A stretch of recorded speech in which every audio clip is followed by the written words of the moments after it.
Oh God, if only this weren't true, I thought, driving my car into traffic. He couldn't be serious. Or mine.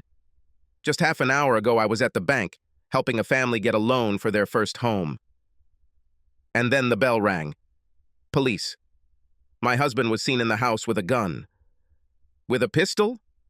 Yes, ma'am. A neighbor came out to borrow something and saw him from it. He appears to be threatening suicide. We need you to help us talk him out of it. Suicide? But Connor loves life. He was always so happy and lucky. Why should he? This can't be because... I pushed this thought away, turning onto our street. There was real pandemonium there. Several police cars lined the road, and their former occupants surrounded the house. There was even a van from the local television station set up in Old Man Parker's yard. I tried to maneuver the car to get around all this commotion and get to him, but the officer stopped me. Miss, you must find a detour. We have an emergency here. This is my home, officer. My husband. I interrupted him. My voice turned into a scream. The man looked at me for a second, then motioned for me to pass. I parked the car and got out, but then the local media attacked me. Is your husband too hot-tempered, Mrs. Richards? Has he already tried to commit suicide? Is he wanted for any crimes elsewhere? I had no idea how to respond to these people. Why can't they just leave me alone? My husband. My love. He needs me, and they swarm around me, preventing me from getting to him. A police officer grabbed my hand and saved me from the vultures. She led me to a van across the street from my house. Outside, several men were talking at a small table. I can send a man to that house over there. From there, you can get a good shot. We're not here to kill him, answered the other. He is dangerous both for himself and for us. If he attacks my people... No! I shouted to them. Everyone turned to me. When they started asking me who the hell I was, a young female officer told them, "This is Mrs. Richards." Abut! Thank you, Carrie. The second man came up to me. Ma'am, I'm Toby Curtis. I'm negotiating with the local police. Can I talk to you? We need to figure out how many weapons he has. There might be a damn gun lover out there. We have no weapons, I interrupted. I don't know where he got the one you're talking about. Must have just bought it. That's good. We can check out the local gun stores. Rick, could you let me do my job first before you start shooting? The look on my face seemed to stop Rick in his tracks. Are they really going to shoot my husband? Come here, Mrs. Richards. Toby led me away. I have to ask you a few questions. Has your husband been depressed lately? No, not at all. Liar, I told myself. I have to tell them. No, they shouldn't know that. He sighed. Ma'am, may I call you Jennifer? I nodded. Did you know that your husband quit 2 days ago? No, I did not know. We were just talking last night. He was so happy. Are you saying that he was happier than usual? Well, we had problems, but I dealt with them and we got better. He was pleased. What problems? Sir, this has nothing to do with the matter. Jennifer, I hate to pry into other people's affairs, but the more information we have, the more we can help your husband. Another officer ran up to us. Hello, Toby. We have established contact with the individual. How? I thought the phone wasn't working. Somehow he gets a signal coming from the news van across the street. They say we can use their equipment if they are given exclusive broadcasting. I do not like it. How could he give them a signal? My husband used to work at a car depot and installed equipment for their vans. He installed half of this equipment there, so if anyone could, it was him, I answered. I don't think I managed to hide the pride in his intelligence from my voice. They took me to the news van. Everything was just as I remembered. Oh, there was different carpet on the floor, but there were still all those buttons and stuff. How Connor kept all this in his head, I don't know. Inside, one of the pretty reporters who attacked me earlier was talking into a microphone, looking at one of the screens. To my horror, Connor appeared on the screen. His appearance changed so much that I was scared. He was naked to the waist and had his usually shoulder-length hair cut short. But what scared me most on the slightly blurry screen was the gun in his hand. Connor hated guns. He knew that I was afraid of him. Where did he get this from? My heart was filled with fear. Toby grabbed the microphone from the lady. Connor, this is Toby Curtis. I'm here to help you. Shut up! Connor's voice was unlike anything I'd ever heard from him. He was full of anger, pain, and even hopelessness, the voice that I expected to hear from some crazy person and not from my loving husband. I know what you're doing. You're trying to stop me. But I can't be stopped. I must do it. I can't live like this anymore. I can't live because of what I did. I can't stand it anymore. She won't be able to forgive me. I can't forgive myself for this. Connor, who is she? Your wife? Jennifer is here. If you want, I can give her my word. You can talk to her. Oh, you can't fool me. She is not there. You're just deceiving me. She won't come. How can we prove she's here, Connor? Show it to me. Let me see her. We can't do this, Connor. Not with your gun. Her safety depends on you. Then put it on the air. Give us a split screen. Toby turned to the girl. What is he talking about?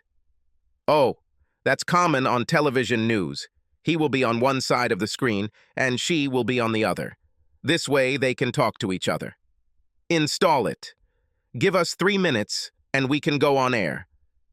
Ether? Do you mean straight? I asked, wondering what was going on. Darling, how else will he see you? The next few minutes passed in a blur as they set up the camera and talked on the phone with the station. The next thing I know, I'm standing in front of the camera with this strange device in my ear with a microphone, waiting for what? Something. Suddenly I heard a voice in my ear, Connor's voice. Is that you, honey? Are you really here? Oh, Connor, what are you doing? I'm doing what I should have done 2 weeks ago. When I woke up next to Sherry. I should have ended it all then, but I didn't. Now I have to pay. I can't stay here. Not after what he did. I told him that everything was forgotten, that I took revenge on him. Darling, everything is in the past. We moved on. I forgave you. You forgave me, but I can't forgive myself. I was a good husband, but after that party, after the party, I managed to ruin everything. I had to fix it. He still felt guilty. This thought began to eat away at me, and my own guilt also joined it. I can't let him kill himself. I love him so much. Damn Sherry and her ideas. If only she knew where this was going to lead. Do you know, dear, what's the funniest thing? I can't remember anything. All I remember is that the next day I felt so bad. It's all because of the boozy, honey. You were out of your mind. Drunk. You couldn't do anything about what happened. But I could. And look what I did. I broke my vows and made you break them too. I felt the gaze of others on me. But I had to move on. He was so excited. So animated. He was serious. Oh, honey, I shouldn't have done that. But I thought I had to take revenge on you. Gender doesn't mean anything. But you liked it. I know. You made me listen to everything. I made you want on. What kind of man am I? Honey, we can get through this. My revenge was stupid. I shouldn't have listened to Sherry. Sherry? I thought you weren't talking to her anymore. Oh, shit. I have to quickly close this question. She came to me and apologized. She said that I have to take revenge on you. I think it was her own pain that made her say this. Jen, I love you, but there's nothing I can do. I slept with another woman. I broke your trust. I deserve to die.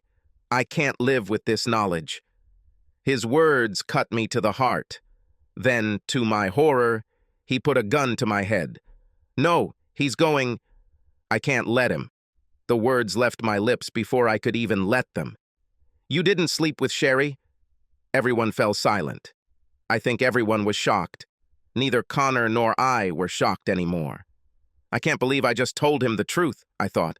I swore I would never tell anyone. What do you mean? I woke up next to her. We were naked. She said we made love, and I didn't remember anything. I couldn't let this continue. She lied. She didn't tell you the truth. You had nothing.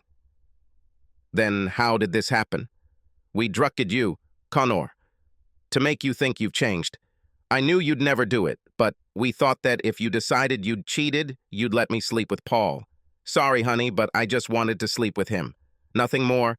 I just wanted to try what it was like to be with someone else. Why did you do that? So what did I do then? Nothing. It's all me. Sherry kept telling me what a great lover Paul was.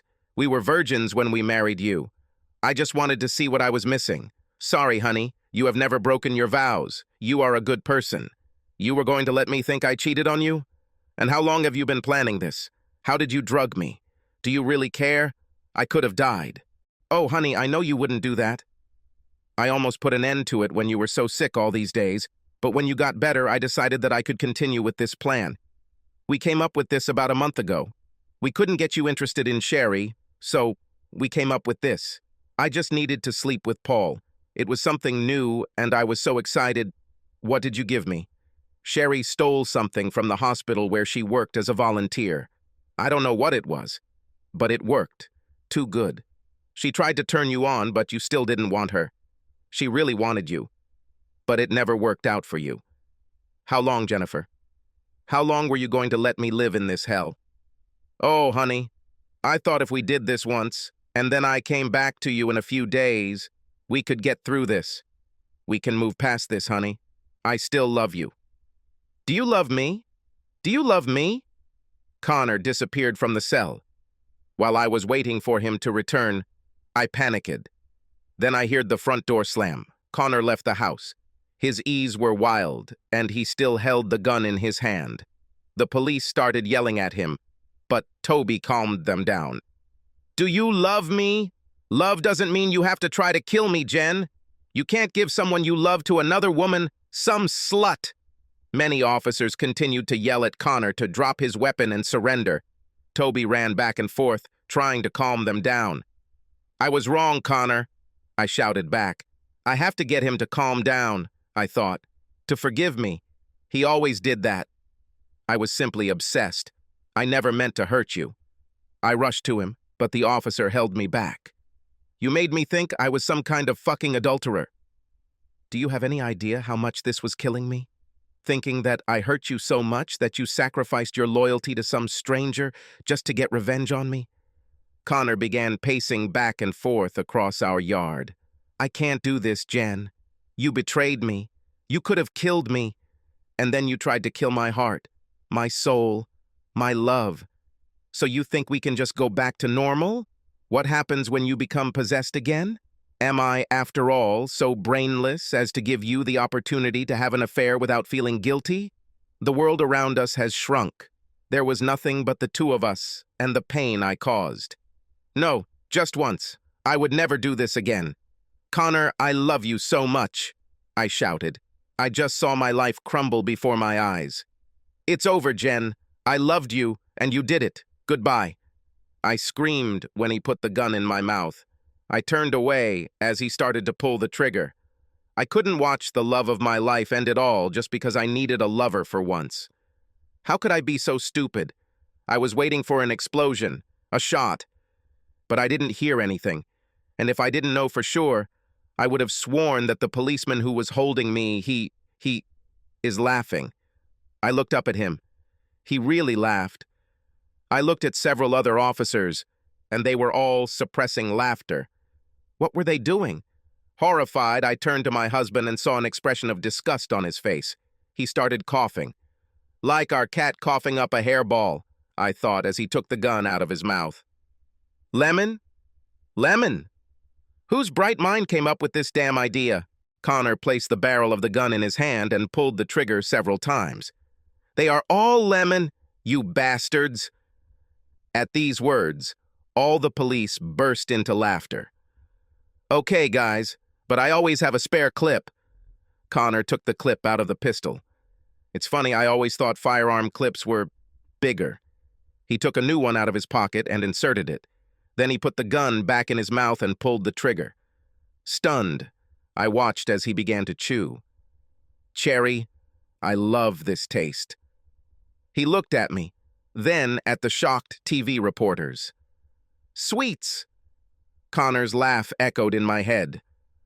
Oh, did you really think that you would be able to trick me, my dear? Remember last week when I was testing out all this new safety equipment for Max? Well, one of them was the electronic ear. And guess what I heard? You and that slut Sherry are discussing your little plot. You managed to amaze me. I was already on the edge. But then I heard you. And then he got angry. The officer holding me took my hands and put them behind my back. I felt him putting on the handcuffs. Before, I couldn't blame you for anything, my dear, because it was my word against yours. So the officers and I came up with this. Connor pointed to the crowd around us. We just weren't expecting the news van, but hey, we adjusted. He let out a chuckle. It was so easy with you. Now we can charge you, my loving wife. I wonder what exactly they will present to you. I believe we talked about this, Toby. Aggravated assault. What about controlled substance abuse? And of course, they'll arrest Sherry too. Thanks for the recognition. And all this was broadcast live. Do you think your parents saw it? The sarcasm in his voice cut me to the core. An officer came up to me and put a blue piece of paper in his jacket pocket. You were served at 2:18 p.m. on June 8th. Thank you. Have you been served? No, this is impossible. I just wanted to try another man, to feel young again, so we can have one last fling before the kids come, before I become a mother. What? Do you really believe that after this I will remain married to a slut like you? Oh my God. You really think I'm a fool? Connor turned to the reporter.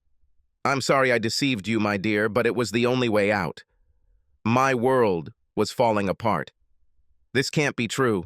Connor and I were due to have children this year. I was going to be a little soccer mom with little soccer players. We planned to have picnics and barbecues. I have a husband who loves me. Or did you love it? Oh no. Dear God, let this be a nightmare from which I have not yet woken up. What have I done? It wasn't even that good. How can I make him forgive me? As the officer led me away to read my rights, I heard her answer. Oh, okay then. Can we arrange an interview? Maybe just the two of us? Maybe at dinner? It was then that I realized that it was all over.